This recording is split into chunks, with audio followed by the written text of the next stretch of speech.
Good evening and welcome to NewsWatch Ole Miss. I'm Gavin Norton. Well, the bulk of the fighting in Ukraine is centered on the capital city of Kyiv, which saw explosions throughout the night. Officials fear that the capital could fall within days. CNN's Chris Wynn has the latest details on the war in Europe. Tension and fear mounting in Ukraine. The capital city of Kyiv lit up overnight. This bridge leading from Russian-held Crimea into the main part of Ukraine is where President Volodymyr Zelensky says the most intense fighting took place and where his army was able to push back Russian troops. Residents across the country fleeing for their lives. We don't know what's going to happen here next. I think the best thing right now is to be safe, is not be here.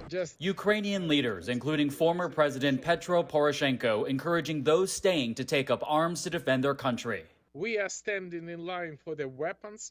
We are standing in line to give our blood to our soldiers. Even as air raid sirens wailed, Russia continued its propaganda campaign, claiming its troops are there on a peacekeeping mission. Nobody is going to attack the people of Ukraine. Nobody is going to somehow degrade the Ukrainian armed forces. We are talking about preventing neo-Nazis and those promoting genocide from ruling this country. Zelensky says the latest U.S. sanctions against Moscow aren't enough. This morning we are defending our country alone. Just like yesterday, the most powerful country in the world looked on from a distance. Russia was hit with sanctions yesterday, but these are not enough to get these foreign troops off our soil. Only through solidarity and determination can this be achieved. In Washington, I'm Chris Wynn. President Zelensky's location is being kept a secret as he believes that he is Russia's primary target. The Ukrainian leader released this video earlier today, assuring his fellow Ukrainians that he and other leaders have not abandoned them. Good evening, everyone. The leader of the fraction is here. The head of the president's administration is here. Prime Minister Shmyhal is here. Podolyak is here. The president is here. We are all here. Our military are here. Citizens and society are here. We are all here defending our independence, our state, and it will remain so. Glory to our defenders. Glory to our women defenders. Glory to Ukraine.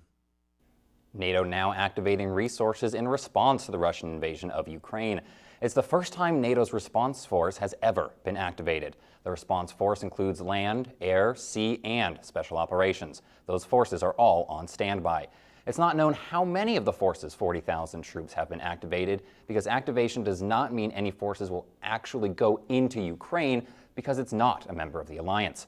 Additionally, President Biden has insisted U.S. troops will not go to Ukraine and will only deploy to Eastern Europe in support of member nations who are nervous about the attacks.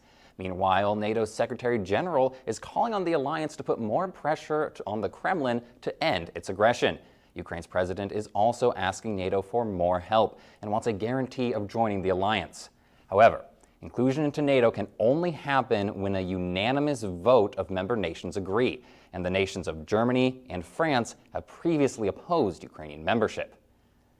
Well, Ukraine's foreign minister is calling on EU leaders to ban Russia from SWIFT, a high-security messaging network that connects financial institutions worldwide. In a call to U.S. Secretary of State Antony Blinken, Ukraine's Dmytro Kuleba urged Blinken to use U.S. influence on European leaders who may be hesitant to push the ban forward. So far, the U.S. and the EU have held back on cutting Russia off from SWIFT, some calling the ban a nuclear option after President Putin issued a warning against those imposing sanctions. Kuleba also asked Blinken for more defensive weapons in their fight against Russia. Following Russia's actions, several companies are beginning to cut ties with the country. Although Delta themselves do not fly to Ukraine or to Russia, today Delta Airlines says its partnership with the Russian airline Aeroflot is over effective immediately. And they are not the only travel companies cutting ties with the region. Norwegian Cruise Line, Regent Seven Seas Cruises, Oceania Cruises, Viking Cruises, and Atlas Ocean Voyages are all refusing to stop in Russia or in Ukraine following the outbreak of war. It's happening in sports, too. Formula One announcing today it will not race in Russia this year. The Russian Grand Prix, which joined the calendar back in 2014, was scheduled for September of this year, but organizers said it was impossible with the given circumstances. And while all this goes on abroad, changes are coming to the gas pump here as well. Be prepared for prices to reach $4 per gallon nationwide. Some believe phasing Oil out the income futures tax are would now attract more than $100 per barrel, a high not reached since 2014. The spike comes largely from the Russian invasion of Ukraine, but the good news is that expected higher gas prices won't likely hurt the country's overall economic growth. Analysts say the U.S.'s strong domestic gross product just had its biggest rise in decades and should handle the situation well. The last 4 times oil rose to $100 a barrel, the U.S. did avoid falling into a recession. And back here locally in the Magnolia State, the Mississippi State Legislature is moving forward with some income tax reform. The House and the Senate have both officially passed tax reform bills, but they don't quite see eye to eye. The Senate's recently passed bill includes an elimination of the 4% tax bracket and would lower the grocery tax from 7% to 5%, while the House's bill eliminates the state income tax altogether. Well, NewsWatch reporter Jason Price talked to members of the Oxford community to find out where they stand on the issue. Jason? Some believe phasing out the income tax would attract more residents, while opponents believe cutting taxes would further impair the growth of schools and infrastructure.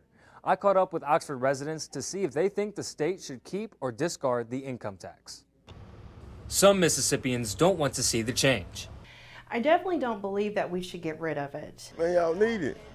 Why get rid of it for? I'd rather keep paying the money for the votes and the education. I would argue, yes, we should keep it. Or think the state income tax should stay but could be lowered. And they need the income tax to be able to pay for the things that we have, like the infrastructure and stuff like that. I think it's a little high. While others could use the extra money. More money in my pocket. Mississippi don't need the tax money. According to the Mississippi Center for Public Policy, the current state income tax helps support educational needs as well as road repairs. Without state income tax, Mississippi would mainly rely on federal funds to support education. The deadline for state lawmakers to have a tax reform bill on Governor Reeves' desk is March 28th. Reeves has repeatedly voiced his support for eliminating the state income tax altogether. The Oxford Tourism Council approving more funds ahead of the biggest festival of the year. The titular double-decker buses for the March Music Festival are getting an upgrade. During their Wednesday meeting, the council granted a 2% food and beverage expenditure for double-decker bus maintenance. There's no estimated total for the cost of repairs on the project, but the council hopes to have the buses in their original shape by next year. And staying in Oxford news, a new recycling drop-off location is open in Oxford. The new site is located behind Cannon Motors pre-owned vehicles off of Highway 6. And aluminum cans, steel cans, mixed paper, newspapers, cardboard, and some plastics are accepted at the new site as well as existing drop-off locations. Well, the annual Rebelthon Dance Marathon is ready to hit the ground running. The marathon starts tomorrow and is slated to take place from noon to midnight. This is the 10th annual student-driven dance event to benefit the Children's of Mississippi Hospital. Those that wish to register for this year's dance-themed Celebrate the Miracles can still do so at www.rebelthon.org. Additionally, a silent disco portion of the event will be available to the community from 5 to 7 p.m. And with just days left in Black History Month, we're taking a look into the racial history of Ole Miss, the good, the bad, and the ugly. NewsWatch reporter Olivia Wright went to find out more about Black history on campus and joins us in the studio now. Olivia? Thanks, Gavin. There is no better place for students to begin learning about Black history at Ole Miss than the slavery tours led by Don Gilroy, especially during Black History Month. Historian and professor Don Guillory sat down to discuss the importance of the slavery tours that he has been leading for the past couple years here at Ole Miss, and the unknown landmarks of this campus's both dark and progressive history that goes unnoticed by most who walk on this campus. With a lot of the history that's here, whether we're talking about the bullet hole that's over the door of the Lyceum, or the finger impressions on some of the buildings, a lot of those things are in plain sight, but if you don't add the context of it, people will pass by those things and not understand, that there's something historic about this building or something that's taking place here. One story that Guillory would include in his tours is the fascinating history behind the Barnard Observatory and former Chancellor Frederick A.P. Barnard. Frederick Augustus Porter Barnard, that was one of the more controversial moments for this university because he himself brought 2 slaves with him, Nathan and Jane, and when he expels a student for sexually assaulting his enslaved woman, Jane, The university is supportive of the decision, but people in the local community don't trust him because he's taken the word of an enslaved woman over a white male. The university has been placing plaques on more historic landmarks like Barnard Observatory around campus, including the relocated Confederate soldier statue at the Confederate Cemetery tucked away behind the Tad Smith Coliseum. The Lyceum, Barnard, and Croft Institute were all built by slaves who left their marks behind. But the speed at which they needed the bricks to build those buildings, a lot of mistakes were made, and because of not allowing the bricks to fully dry in the sun or out in the air before they would cook them in the kilns, you had enslaved children and enslaved women that ended up leaving their impressions in because they would grab the bricks to turn them so they could sun dry, but because one part was a little bit more damp or it hadn't fully solidified or fully dried, they ended up leaving their finger impressions behind in those bricks. There is no doubt that there is so much more to uncover from the past regarding slavery at Ole Miss, but Guillory believes that it is within the public's and students' interests to keep this history alive. The history of African Americans on the Ole Miss campus is far too complicated to cover in just one segment. So I'll have more on the African American history tours at Ole Miss on Monday. Olivia Wright, NewsWatch Ole Miss. Thanks, Olivia. Well, speaking of Black history, the president delivered on his promise of a groundbreaking nomination to the Supreme Court today. We'll take a look at his nominee coming up. But first, here's a look at your current conditions.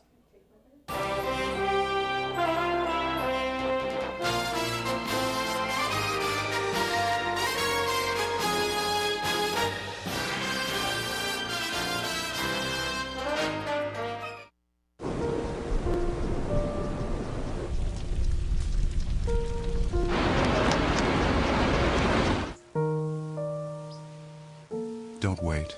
Communicate. Make your emergency plan today. America, land of the free. It's at the core of who we are. Freedom. The freedom to live without fear, to drive through all 50 states, to sleep safely in our own beds, the freedom to jog where we please, to watch birds in the park, to wear a hoodie, the freedom to breathe.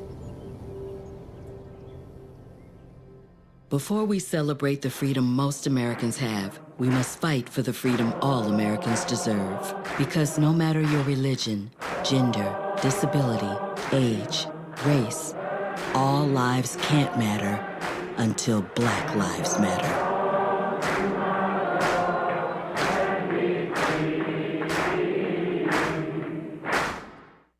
When I was your age, I was just like you, fascinated by stars.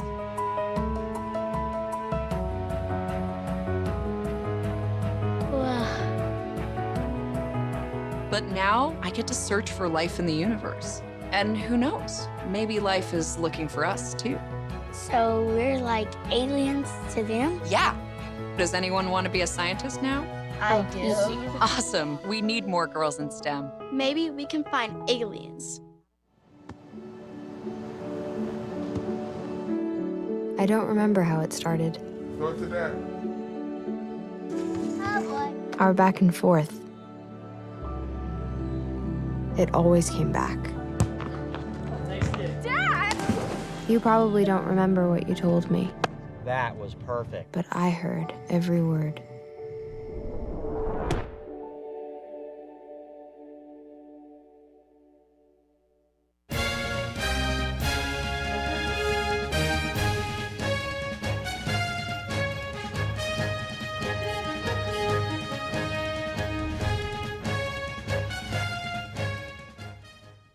Today, President Biden announced his official nominee for the Supreme Court. Judge Ketanji Brown Jackson currently sits on the appellate court in Washington, D.C. and has been a front-runner since Justice Breyer announced his retirement. The 51-year-old also meets Biden's promise as the first Black woman nominated to the nation's high court. Brown Jackson accepted the president's nomination last night, and the president announced his pick in a video this morning.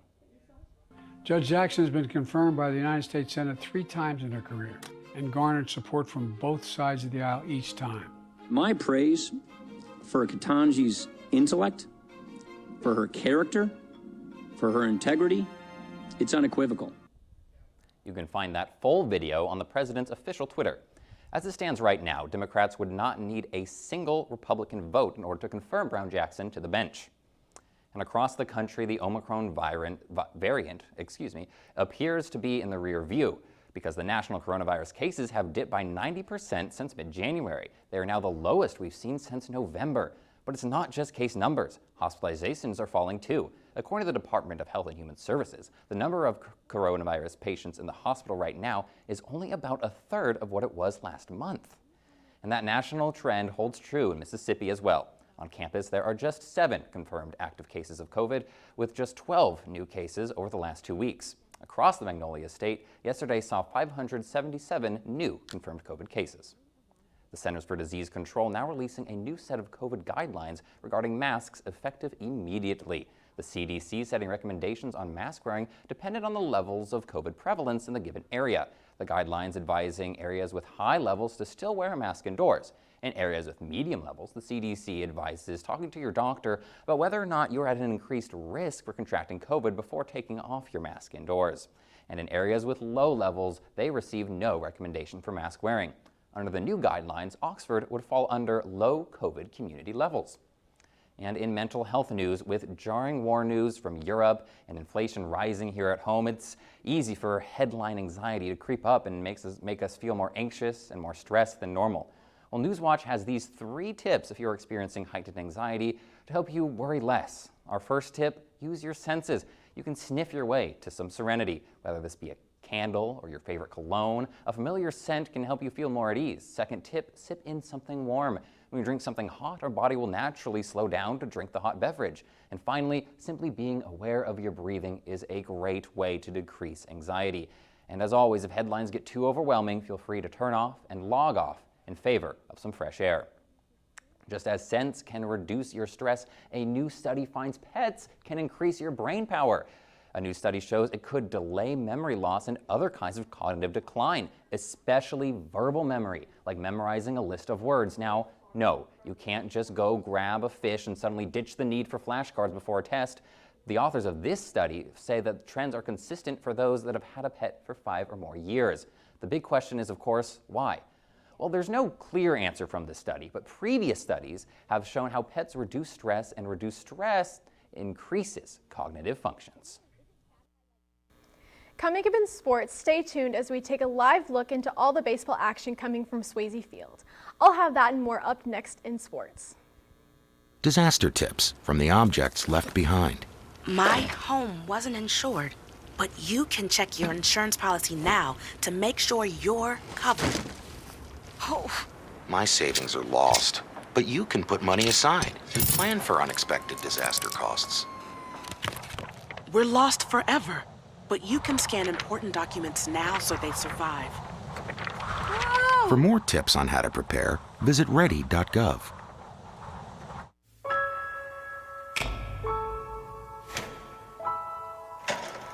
On October 15, 2017, 2 words changed the course of history. The words we wrote that day are a part of a longer and even more powerful history. The wounds become scars. Things are changing. We really need everyone's voices. Today, we all have a chance to write another chapter, powered by everyday activism as simple as joining a march or reading a book, written to a permanent archive on a public blockchain. Because it takes a sea of us coming forward to demand change.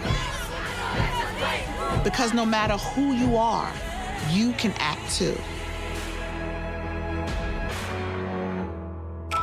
The end of sexual violence begins with this next act. I want to eat apples and bananas. I need to eat apples and bananas.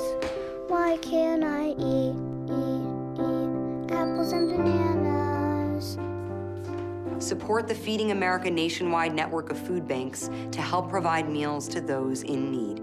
Join us at feedingamerica.org.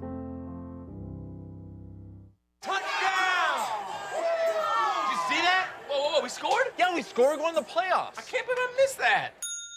Every time I'm buzzed, I spend too much time on my phone. I should take your phone away. No. I'll call for a ride. Wait, why does my face look like that?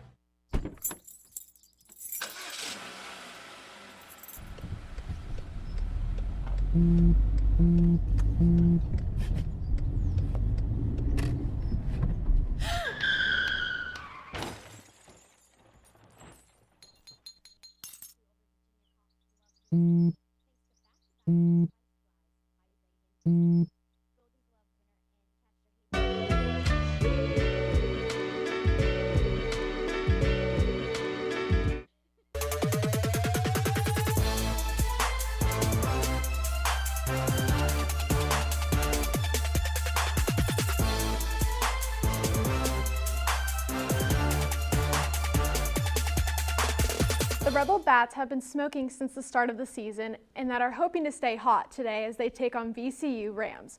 Sports reporter Ruby Dreher is live at Swayze Field with all your baseball updates. Ruby, what's going on at Swayze? Thanks, Skylar. It's a cold one here at Swayze Field, but the Rebel Bats have stayed hot.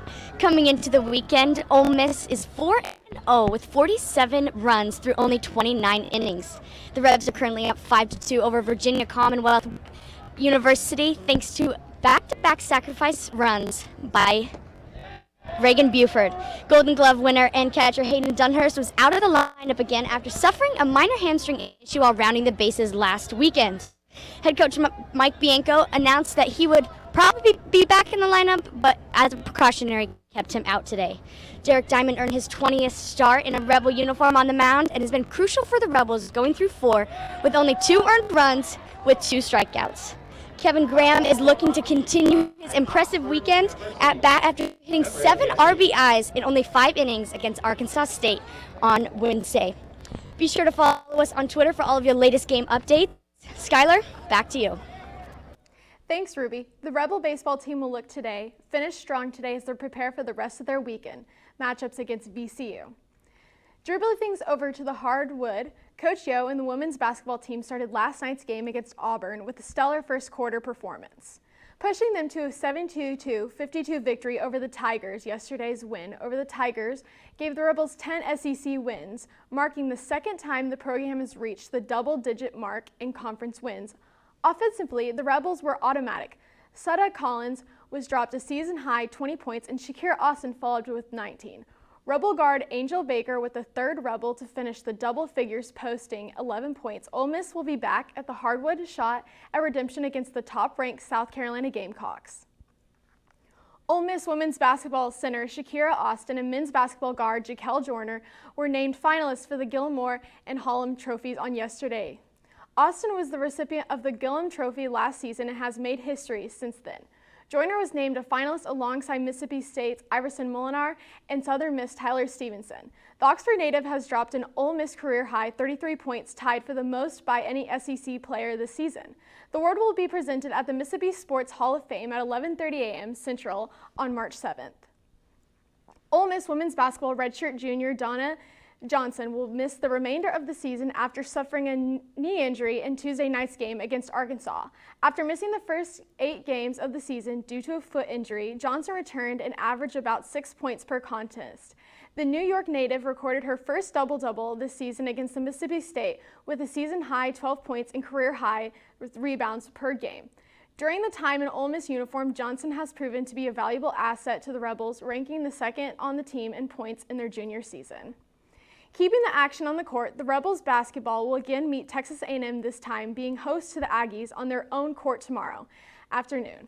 Saturday marks the 13th between the Rebels and the Aggies. Under Ole Miss head coach Kermit Davis, the series is tied 2-2 against the Aggies, with the most recent results being 67-51 loss in College Station back in January of the season. Tip-off is set for 2:30 p.m. inside the Sandy and John Black at Ole Miss, live on SEC Network. Ole Miss Rifle looks to be making a splash at the conference championship against on February this weekend. The Rebels put up an impressive campaign during the 2021-22 season, finishing 10-3 overall with a 7-1 mark in conference matches. As a team, Ole Miss fired 5 of the top 9 scores in program history. Teams will shoot their small bore on Friday and air rifle on Saturday, with 3 relays on each discipline followed by a final for the top 8 individuals. Actions began earlier today and will continue until tomorrow. That's all I've got for sports. Make sure you follow us on Twitter at rebel_watch for the latest sports updates. Thanks, Skylar. Well, Lenore Dining may not be the most well-known restaurant on campus, but it offers students far more than good food for a low price. We'll have a closer look at Lenore Dining coming up. You told me not to talk to strangers. You told me not to cross the street without looking both ways. You told me not to touch the stove. You told me not to do drugs. You told me not to drink and drive. You gave me so many messages about how to stay safe. Why didn't you keep me safe by properly storing your gun?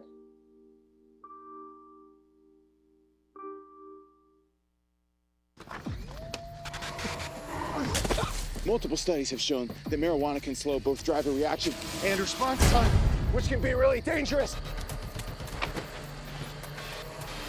He's here. He's here. Wait. What? I can't drive. Why? My. Oh.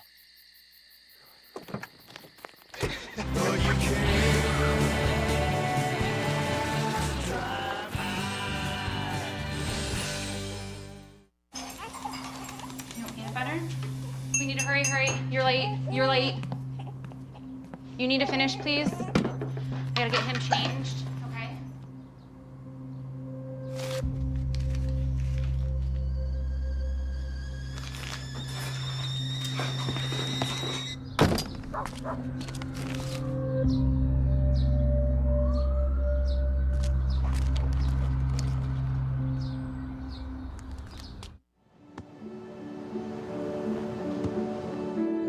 I don't remember how it started. Go to that. Oh boy. Our back and forth.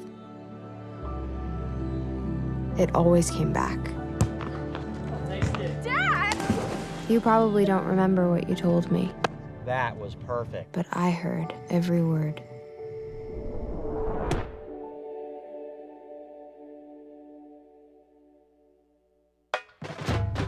We are Ole Miss Rebels. As Mississippi's flagship university, we dig deeper, see farther, work harder. We pioneered human organ transplants. We helped prove Einstein's theory of gravitational waves. We are distinguished as a Carnegie R1 top 2.5% research institution. We are Ole Miss, transforming lives and the world. Hey, let's check out this park. Oh, wow, that's really cool.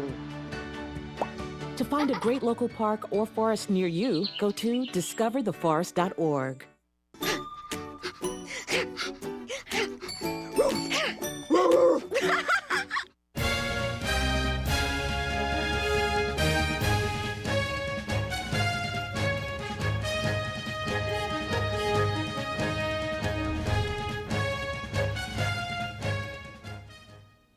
You are cordially invited to the Lenore Dining Experience, run by hospitality management and dietetic students who are part of a semester-long class. Hospitality manager Jeffrey Pittman says students learn skills such as how to properly cook food in a designated time frame if they go into restaurant management, or if they go to event planning, how to effectively plan a menu. the restaurant serves a different menu each week, incorporating different themes such as this week's Mardi Gras, where customers could enjoy items such as seafood gumbo and king cake bread pudding. I thought it was super good. It was blackened fish, and I'm really picky with fish, and it was super good. Each meal comes with your drink of choice, the bread of the week, an appetizer, an entree, and a dessert. Although a reservation is not required, it is recommended.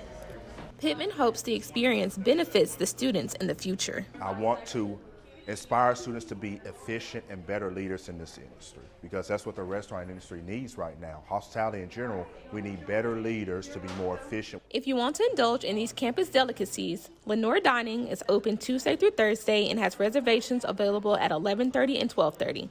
Come with an appetite because next week's theme is Italian. Terrigan Dixon, NewsWatch Ole Miss. Well, stories like that make me wonder how much students would pay for a broadcast journalism student to make them a meal. That's all we have for tonight. For NewsWatch Ole Miss, I'm Gavin Norton. Make sure to follow us on social media at NewsWatch Ole Miss for the latest news for Ole Miss and beyond. Thank you. Good night.